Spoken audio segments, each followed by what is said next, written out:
Hello दोस्तों, मैं सुजीत कुमार और आप देख रहे हैं स्टूडेंट ऑफ अर्थ। दोस्तों, आज हम बात करने वाले हैं मैथ के मिनी मॉक टेस्ट की, जो रोजगार वित्त एप्लीकेशन होता है। तो वो डेली होता है।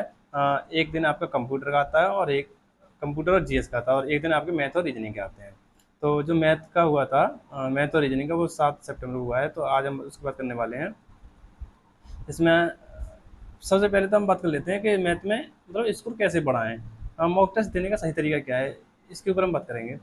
तो सबसे मैं मान के चल रहा हूँ आप लोग का सभी का सिलेबस जो है कंप्लीट हो चुका है, और आप एक प्रैक्टिस कर रहे हैं। ठीक है।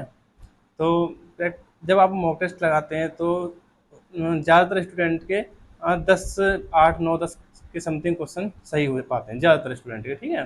तो उसी की हम बात करेंगे। तो उस स्कोर को 14 15 13 तक आराम से कैसे लेके जा सकें, इसी के ऊपर हम बात करने वाले हैं।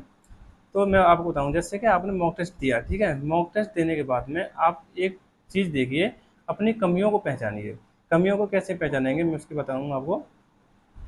जैसे आपके किसी भी टॉपिक का क्वेश्चन गलत हो जाता है, जैसे मान के चलिए आपका परसेंटेज के क्वेश्चन गलत हो गए, ठीक है। तो आपको क्या करना है कि परसेंटेज के क्वेश्चन को उसको लिख लेना है। अपनी किसी रफ कॉपी एक बना लीजिए, कोई पेज ले लीजिए या कोई रफ कॉपी बना लीजिए। जो आपकी गलतियां होती हैं उन्हें एक कॉपी में लिख लीजिए, उन सभी क्वेश्चन को। और उन्हीं के आधार पर अपनी तैयारी को कीजिए। प्रैक्टिस जो प्रैक्टिस करनी है उसी के बेस पर करनी है। जैसे मान के चलिए आपके प्रॉफिट लॉस का क्वेश्चन गलत हो रहा है, हर बार क्वेश्चन वो गलत हो जाता है मॉक टेस्ट में, और लेकिन आपको उसकी कमी पहचान नहीं पा रहे हैं।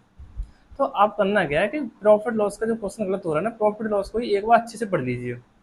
चाहे किसी टीचर से पढ़ लीजिए, चाहे किसी बुक से पढ़ लीजिए। अगर आप टीचर, आपको लगता है कि कॉन्सेप्ट आपको याद नहीं रहे हैं और टीचर से पढ़ने की आपको ज़रूरत है, तो आप टीचर से पढ़ लीजिए, कहीं से पढ़ लीजिए। जैसे मैं आपको बता दूँ, आपको करना ही है तो राहुल तीर्थ सर ने परिणाम बैच करा रखा था यूट्यूब पे, फ्री है बिल्कुल। तो वहाँ से आप प्रॉफिट लॉस की, उन्होंने बहुत सारी क्लास कराई हैं उसमें। उन्होंने सभी जितने भी टॉपिक हैं ना आपके प्रॉफिट लॉस के जितने भी टैब हैं वो सभी कराए हुए हैं। तो आप एक बार वहाँ से कर लीजिए, फुल टू टू एक्स की स्पीड पर देख लीजिए, जाके जो कि आपका आपके जो मतलब कॉन्सेप्ट हैं वो अच्छे से रिवाइज हो जाए। और फिर आप बुक से प्रैक्टिस कर लीजिए। देखो, मेहनत तो करनी पड़ेगी, टाइम लगेगा, नो डाउट। आपको लगता है कि मैं 10 दिन में कर लूँ या 20 दिन में पूरा कंप्लीट मैथ कर लूँ, ऐसा नहीं हो पाएगा।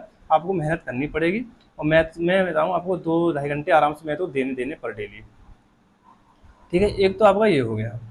ठीक है। और साथ ही हम बात कर लेते हैं, जैसे आप यूट्यूब से प्रैक्टिस करते हैं, किसी भी टीचर से प्रैक्टिस कर रहे हैं मैथ की, तो आपको क्या करना है कि ओनली वीडियो को चला के नहीं बैठना है। ज़्यादातर स्टूडेंट क्या करते हैं कि वीडियो चला के बैठ जाते हैं और उन्हें देखते रहते हैं यूँ ही। नहीं, ऐसा नहीं करना है। आप अगर लाइव देख रहे हैं तो जब क्वेश्चन आता है स्क्रीन पर, तो उस क्वेश्चन को खुद से सॉल्व करके देखिए। अगर आपसे सॉल्व हो जाता है तो अच्छी बात है, नहीं होता है तो उस क्वेश्चन का क्या कीजिए, एक स्क्रीनशॉट मार लीजिए। स्क्रीनशॉट क्या होगा कि आप स्क्रीनशॉट ले लोगे ना, उसका एक फ़ोल्डर बना लो अपने फ़ोन में। ऐसे मान के चलिए जैसे टीचर से पढ़ रहे हैं वैसे फ़ोल्डर बना लो अपना, तो उसमें उन फ़ोटो को सेव करते रहो।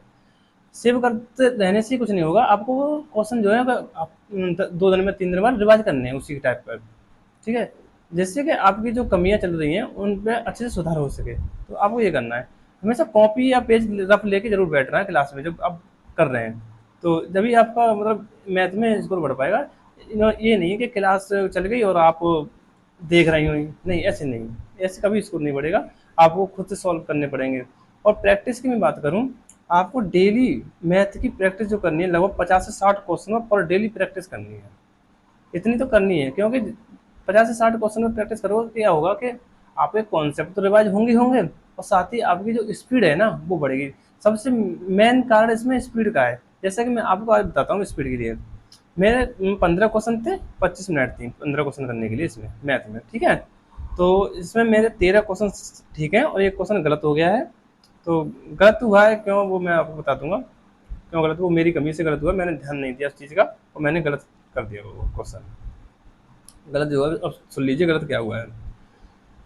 गलत दिखा देता हूँ मैं आपको। गलत हुआ है मेरा, ये तृतीय अनुपात फोर्थ अनुपाती को सॉल्व करके फिर इसका मध्य अनुपात निकालना था। तो मैंने निकाल दिया, सॉल्व भी किया क्वेश्चन, नो डाउट सॉल्व किया क्वेश्चन, सब काम किए, लेकिन आंसर मैंने गलत लगा दिया। जैसे 196 इसका आंसर करेक्ट है, सही है, और मैंने 14 लगा दिया। 14 क्यों लगा दिया, मैंने बिल्कुल इस चीज़ का ध्यान नहीं दिया, सिर्फ टाइम की वजह से।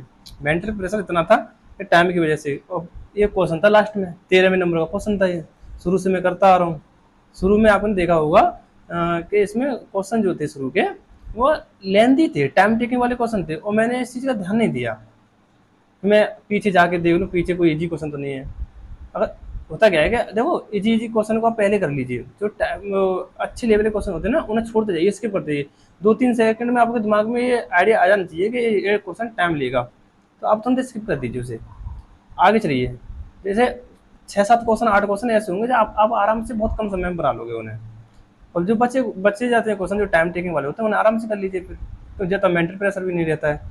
तो अब इसमें यही रहा, शुरू में क्वेश्चन थे वो मैंने वो लगा दिए, लगाते रहा मैं, तो टाइम बचा कम। 3 क्वेश्चन मतलब 3 क्वेश्चन रह रहे थे, 12 कर लिए थे, 12-15 क्वेश्चन थे इसमें, 13वां क्वेश्चन ये था।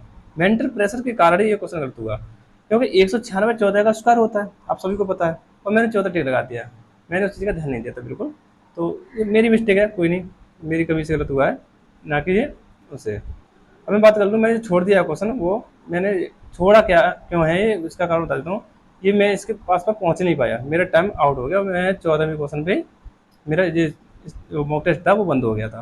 आपको मैं दिखा देता हूँ, टाइम दिख रहा होगा इसमें, 25 मिनट 13 सेकंड दिखा रहा है, तो इतना पता नहीं ये क्यों हो जाता है 13 सेकंड ये एक्स्ट्रा सा।